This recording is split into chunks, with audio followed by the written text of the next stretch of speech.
अस्सलाम वालेकुम नाज़रीन, तव्हांजो मेज़बान एहसान नारेजो अॼु जे ख़बरनामे सां तव्हांजी ख़िदमत में हाज़िर आहियां। कुंभ मां वहीद अली जामड़ो जी रिपोर्ट मुताबिक़ राणीपुर में क़ौमी शाहराह ते अलरहमान CNG जे साम्हूं मोटरसाइकिल खे बचाईंदे तेज़ रफ़्तार कार ऐं आयल टक्कर में ओचितो ज़ोरदार टक्कर थी वियो, जंहिं जे नतीजे में कार सुवार कोट ग़ुलाम शाह लग कंडियारो वासी सियाद शफ़ीक़ अहमद शाह रिज़वी इरफान कुरैशी ऐं इम्तियाज़ कलेरी समेत 4 माण्हू ज़ख़्मी थी पिया। वाक़े वारे हंधि इतलाह ते पुलिस पहुती ऐं गाॾियुनि खे पंहिंजे तहवील में वठी इम्तियाज़ कलेरी जंहिं जी हालत नाज़ुक हुई उनखे गंबट इस्पताल मुंतक़िल कयो वियो। आख़िरी इतलाह ते पुलिस केस दाख़िल न कयो हो। नसीराबाद मां गिराव जे नुमाइंदे गुलशन मंगीअ जी रिपोर्ट मुताबिक़ सिंध हुकूमत पारां कोरोना वायरस खां बचाव ख़ातिर सॼी सिंध खे लॉकडाउन करण वारे हुकुम खे नसीराबाद जे कारोबारी माण्हुनि ऐं शहरियुनि हवा में उॾाए छॾियो। पुलिस ऐं इंतिज़ामिया लॉकडाउन कराइण में नाकाम, शहर जा समूरा कारोबारी मर्कज़ खुली विया। शहर में अवाम जी रश, अवाम में ख़ौफ़ ऐं हिरास ऐं कोरोना फैलिजण जो ख़तरो वधी वियो। इंतिज़ामिया जो किरदारु ख़ामोश तमाशाईअ वारो, अवाम अलाह जे आसिरे। शहरियुनि जी सुञाण धुनियुनि वॾे वज़ीर DC ऐं ASP क़मर शहदादपुर खां मुतालबो कयो आहे त लॉकडाउन ते अमल करायो वञे।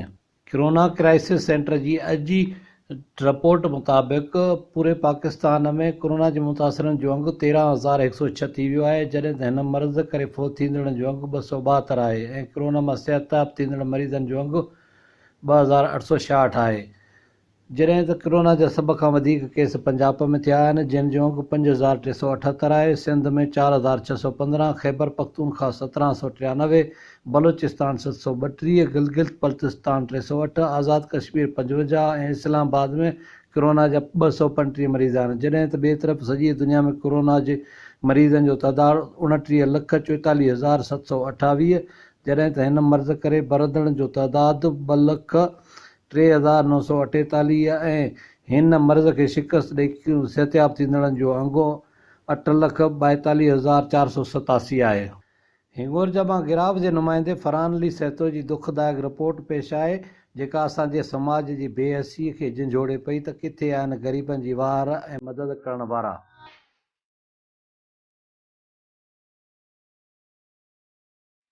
मां मिसकिन माण्हू आहियां। 1.5 साल खां वठी मूंखे घुटननि जी तकलीफ़ आहे। ओड़े पाड़े ॾे ॿाहिरि ॾे कंहिं बि कंहिं मूंसां भाउ गॾु जी मदद न कई आहे। छड़े ॿाहिरि ॾे न्याणियूं वठी वई आहे त बि मूंसां न्याणियुनि वास्ते बि मदद न कई। 1.5 साल थिया मुंहिंजा बचा इहे तव्हांजे साम्हूं बीठा बुख ते आहिनि। ख़ुदा काणे मां हुकूमत खे चङनि मठनि अमीरनि फ़क़ीर खे इलाज आजू तो ग़रीब जी मदद कर। मुंहिंजो इन खां सवाइ मदद कर सवाइ सहारो कोन्हे। जॾहिं ॿाहिरि मिटनि माइटनि मां हथ पटे ऐं पोइ मां इहा मदद ख़ुदा वास्ते वॾेरनि अमीरनि ऐं हुकूमत सां अपील थो कयां त मुंहिंजी मदद कयो। मूंखे नलको बि घर में कोन्हे, बचड़ा मुंहिंजा पर दर थो वञी मेल पंजे शाखा जा थो वञे। बचड़ा मुंहिंजा तगारी खणी वञी लटड़ा धोईंदा आहिनि। नलके जेतिरी बि मूंखे वसत कोन्हे। तकलीफ़ मूंखे इहा आहे त गुर्दनि जो चवनि था डॉक्टर गुर्दनि जी ख़राबी आहे।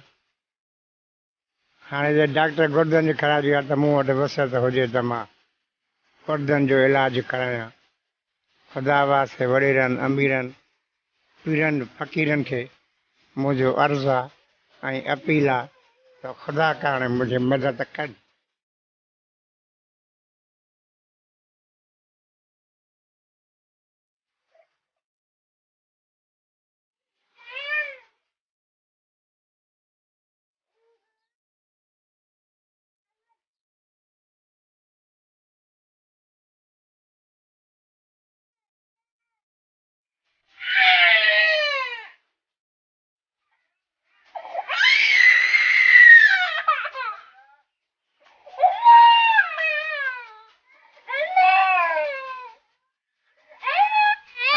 घर न जुगो नंढड़ा बच्चा बुखन तो मरन पिया।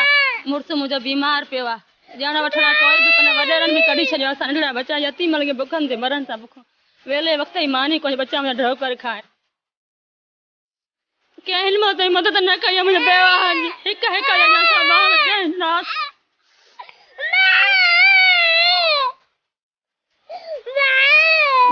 मन थी रहो